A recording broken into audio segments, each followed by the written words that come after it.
Naruto series का power system chakra के ऊपर बेस्ड है, जिसके चलते हमें ऐसे काफी सारे जुत्सु हमें कैरेक्टर यूज करते हुए देखने को मिलते हैं जो बहुत ज्यादा पावरफुल हैं। लेकिन इन्हीं में से कुछ जुत्सु ऐसे भी हैं जिन्हें कैरेक्टर्स को यूज करने से मना कर दिया जाता है, क्योंकि इन जुत्सु को यूज करने से कैरेक्टर की खुद की जान खतरे में आ जाती है। इसीलिए इन जुत्सु को कहा जाता है फॉरबिडन जुत्सु। तो हाँ, आज की वीडियो के अंदर हम ऐसे ही टॉप 10 फॉरबिडन जुत्सु के बारे में बात करने वाले हैं और उन्हें रैंक भी करने वाले हैं। लेकिन हाँ, इनकी जो रैंकिंग होने वाली है वो यूज करने वाले के ऊपर कितने रिस्क होते हैं और उसके ऊपर कितना इम्पैक्ट देखने को मिलता है उसके बेस पे करेंगे। लेकिन हाँ, इनमें से आपका कौन सा फेवरेट है कमेंट करके बताना बिल्कुल ना भूलें। तो चलिए जल्दी से उनके ऊपर बात करना शुरू करते हैं, जिसमें से सबसे पहले हमें नंबर 10 के ऊपर देखने को मिलता है राशिन शूरिकेन। नारुतो जब अपने चाक्रा के साथ विंड नीचे को कंबाइन करने की कोशिश करता है तो उसके रिजल्ट में वो इस डिस्ट्रक्टिव और पावरफुल टेक्निक को यूज करना सीख जाता है, जिसके सिंगल हिट से ही उसने काकुजू, जो एक बहुत ही पावरफुल आकात्सुकी का मेंबर था, उसे तक डिफीट कर दिया था। लेकिन हाँ, इस टेक्निक को यूज करने से नारुतो के ऊपर भी अच्छा खासा डैमेज देखने को मिलता है, जिससे वो बहुत ही मुश्किल से हील हो पाता है। और इसीलिए हमारी 5th होकागे यानी लेडी सोनाडे उसे ये टेक्निक को यूज करने से ही मना कर देती है। लेकिन हाँ, आगे जाके जब वो अपने सेज मोड को मास्टर कर लेता है तब इस टेक्निक को सेफली यूज कर पाता है। जिसके बाद हमें नंबर 9 पर देखने को मिलता है strength of 100 seal jutsu. 6th path के एरा के टाइम से ही इस जुत्सु को फॉरबिडन कहा गया है, क्योंकि इसको यूज करने के लिए एक यूजर को काफी लंबे टाइम तक अपने चाक्रा को थोड़े थोड़े अमाउंट में सेव करना पड़ता है, जिससे वो जब चाहे जरूरत पड़ने पे उसे यूज कर सकता है, जिससे उसे एक अच्छी खासी इमेंस अमाउंट ऑफ स्ट्रेंथ मिल जाती है।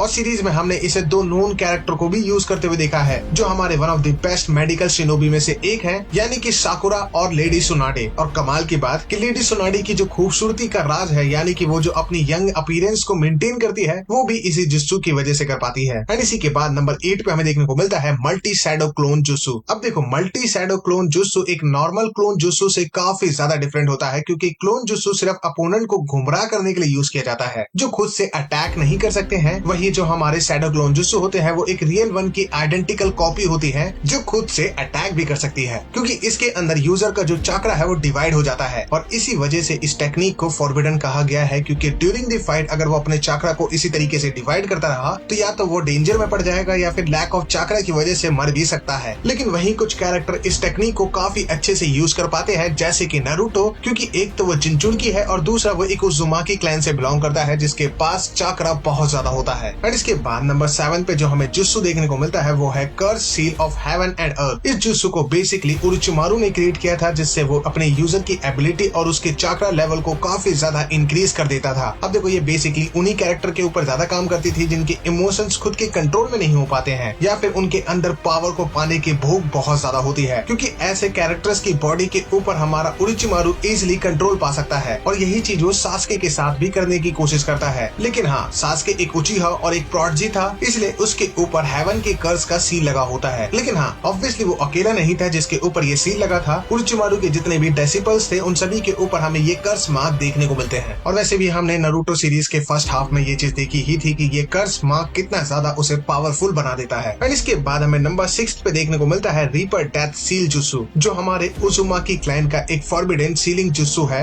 जिसे इतना ज्यादा सीक्रेटिव रखा जाता है कि इसके बारे में उरोचिमारू को भी नहीं पता था। और पहली बार इसे लॉर्ड थर्ड यूज करते हुए दिखाई देते हैं, वो भी अगेंस्ट उरोचिमारू। लेकिन हाँ, वो सिर्फ उसके आर्म्स को ही सील कर पाते हैं। जिसके बाद हमें आगे सीरीज के अंदर मिनाटो भी इसे यूज करते हुए दिखाई देता है, जिसकी मदद से उसने कुरामा को नारुतो के अंदर सील किया होता है। इसमें बेसिकली हमारा जब एक यूजर अपने हैंड साइन को परफॉर्म कर देता है तो उसके सोल के कुछ पोर्शन से एक शिनगामी बाहर आते हुए दिखाई देता है, जो सिर्फ उसी यूजर को दिखाई देता है जिसने उसे समन किया होता है। अब उस यूजर के विल के अकॉर्डिंग ये शिनगामी किसी की भी सोल को सील कर सकता है। अब ये प्रोसेस काफी ज्यादा डेंजरस माना जाता है, क्योंकि इसके अंदर शिनगामी उस यूजर को भी हार्म कर सकता है, इसलिए इस टेक्निक को फॉरबिडन माना जाता है। एंड इसी के बाद नंबर 5 पे हमें देखने को मिलती है इज़नामी। ये उचिहा क्लैन के अंदर आने वाली one of the most powerful technique में से एक है, जहाँ यूजर के पास इतनी पावर आ जाती है कि वो अपने अपोनेंट को एक टाइम लूप के अंदर कैप्चर कर लेता है। लेकिन हाँ, उसके लिए उसे कुछ इवेंट्स को एक मोशन में रखना पड़ता है ताकि वो एक लूप क्रिएट कर सके, जहां अपोनेंट बाहर से तो स्टिल रहता है, लेकिन हाँ, उसके माइंड में एक कंटिन्यूअस लूप बार बार चलता रहता है, जिसमें अगर लूप के स्टार्टिंग में उसके ऊपर कोई डैमेज पहुंचा है या इंजरी आई होती है तो वो लूप के रीसेट होने के बाद वो सारी इंजरी भी रीसेट हो जाती है। अब इस लूप को तोड़ने के लिए या तो उस कैरेक्टर को अपने आप को एक्नॉलेज करना पड़ेगा या फिर अपने एक्शंस को एक्सेप्ट करना पड़ेगा कि उसने क्या किया है। और इस टेक्निक के इतने पावरफुल होने के बावजूद इसे फॉरबिडन इसलिए कहा गया है क्योंकि उचिहा इसे ज्यादा यूज करने लगे तो वो अपनी आई साइट को फॉरएवर के लिए खो सकते हैं। और इसी के बाद नंबर 4 पे हमें देखने को मिलती है इज़नागी। अब ये टेक्निक भी उचिहा क्लैन के एक पावरफुल डोजुत्सु में से एक मानी जाती है, जहाँ इज़नामी का काउंटर पाथ भी कहा जाता है इसे, जहाँ पे यूजर हमारे इल्यूजन को रियलिटी में कन्वर्ट कर सकता है। लेकिन इसका मोस्टली यूज तब किया जाता है जब एक उचिहा क्लैन का मेंबर मरता है, क्योंकि इसे यूज करने से वो रियलिटी को दोबारा से लिख सकता है। बेसिकली उस टाइम पीरियड के दौरान जब इसे खुद के ऊपर एक्टिवेट किया गया हो तो कितनी भी बड़ी इंजरी हो या फिर डेथ ही क्यों ना हो, वो वर्जन खत्म हो जाता है और उसी की जगह पे एक दूसरा अपीयर हो जाता है। तो ऐसा करने से वो उचिहा खुद को प्रोटेक्ट कर सकता है। और इज़नामी की तरह ही इस टेक्निक को भी बार बार यूज करने से वो कैरेक्टर अपनी आई साइट को हमेशा के लिए खो सकता है। एंड इसके बाद नंबर 3 पे हमें देखने को मिलता है ईडो टेंसाई, या फिर ये कहो कि रीएनिमेशन जुत्सु, जिसे मुझे बताने की भी जरूरत नहीं है कि इसे फॉरबिडन क्यों कहा जाता है, क्योंकि during the 4th great ninja war हमारे कबूटो ने पूरी वॉर को एक तरफा कर दिया था, क्योंकि उसने काफी सारे शिनोबी को रीइनकार्नेटेड किया था, जिसमें से मादरा उचिहा भी एक था। अब बेसिकली इस टेक्निक को यूज करके हमारा यूजर किसी भी डेड पीपल को दोबारा से जिंदा कर सकता है। अब इसे इन्वेंट तो हमारे टोबिरामा शिंजू ने किया था, लेकिन हाँ, इसका जो प्रॉपर यूज है वो हमारा कबूटो एंड उरिचुमारू करके दिखाते हैं, क्योंकि during the 4th great ninja war ही हमारे उरिचुमारू ने भी काफी सारे होकागे को रिवाइव किया था। और कमाल की बात तो ये है, जिन भी कैरेक्टर्स को रीइनकार्नेटेड किया जाता है उनकी बॉडी को कभी खत्म नहीं किया जा सकता है, उनको बस सील किया जा सकता है। और अगर रीइनकार्नेटेड कैरेक्टर मादरा उचिहा जैसा हुआ तो उसे सील भी नहीं किया जा सकता है। खैर, इसके बाद हमें नंबर 2 के ऊपर देखने को मिलता है 8 इनर गेट फॉर्मेशन की टेक्निक, जहाँ इसे फॉरबिडन तो नहीं किया गया है, लेकिन हाँ, इसे मोस्टली यूजर खुद के ऊपर यूज करना पसंद नहीं करते हैं, क्योंकि हर गेट को खोलने के बाद उसका कुछ ना कुछ इम्पैक्ट बॉडी के ऊपर जरूर देखने को मिलता है, जहाँ यूजर की जान भी जा सकती है। अब ऐसा कहा जाता है कि हर कैरेक्टर या फिर हर यूजर अपनी बॉडी का सिर्फ 20% चाकरा ही यूज कर पाता है, लेकिन अपने इनर गेट्स को ओपन करने से वो चाकरा को मैक्सिमम आउटपुट तक यूज कर सकता है, जिससे सबसे पहले तो हमें रॉकली यूज करते हुए दिखाई देता है, लेकिन इसे बाद में हमने बहुत ही अच्छे तरीके से माइट गाय को यूज करते हुए देखा था, जहाँ अपने 8वें गेट को ओपन करने के बाद तो वो मादरा तक को टक्कर दे पाता है। और इसको ओपन करने के बाद उसकी स्पीड इतनी ज्यादा तेज हो जाती है कि वो अपने आसपास के स्पेस को भी बेंड करने लगता है। अब इसे यूज करने के रिस्क बहुत ज्यादा है। एक, इसका टाइम पीरियड बहुत कम होता है, दूसरा ये लाइफ फोर्स को यूज करता है और इसे जीवन में एक ही बार यूज कर सकता है कैरेक्टर। एंड फाइनली नंबर 1 पे आती है रेने टेंसे, जहां आप इसके नाम से ही समझ सकते हो कि यूजर के पास रेनेगन आइस का होना बहुत जरूरी है, क्योंकि रेनेगन आइस की वजह से उस यूजर को 6 पास ऑफ पेन का एक्सेस मिल जाता है। वहीं एक और पाथ होता है जिसे कहा जाता है आउटर पाथ, जिसे यूज करने से यूजर किसी भी डेड पर्सन को वापस से रिवाइव कर सकता है, लेकिन इसके लिए उसे अपने चाकरा और अपने लाइफ फोर्स को यूज करना पड़ता है, जहां इसी से हमारी एक ओल्ड लेडी ने गारा को रिवाइव किया था और हमारे नगाटो ने पूरे विलेज को रिवाइव करके दिखाया था, इंक्लूडिंग ककाशी हटाके। और वो इस चीज से इतने सारे लोगों को रिवाइव इसलिए कर पाता है क्योंकि वो एक उजुमाकी था, तो उसके पास चाकरा बहुत ज्यादा था। और ये रीएनिमेशन से काफी ज्यादा अलग है, क्योंकि इसमें जो बंदा रिवाइव होता है वो एक्चुअली में जिंदा होता है, या फिर आप ये कह सकते हो वो अलाइव है। लेकिन हाँ, इसे यूज करने का मतलब है कि उस यूजर ने अपने डेड वारंट पे साइन कर दिया है, क्योंकि इसमें गारंटी है वो बंदा मरेगा ही, इसलिए इसे नंबर 1 पे रखा गया है। इन सभी में से आपका कौन सा फेवरेट जुत्सु है, कमेंट करके बताना बिल्कुल ना भूलें। और अगर आपको वीडियो पसंद आती है तो वीडियो को लाइक करना बिल्कुल ना भूलें।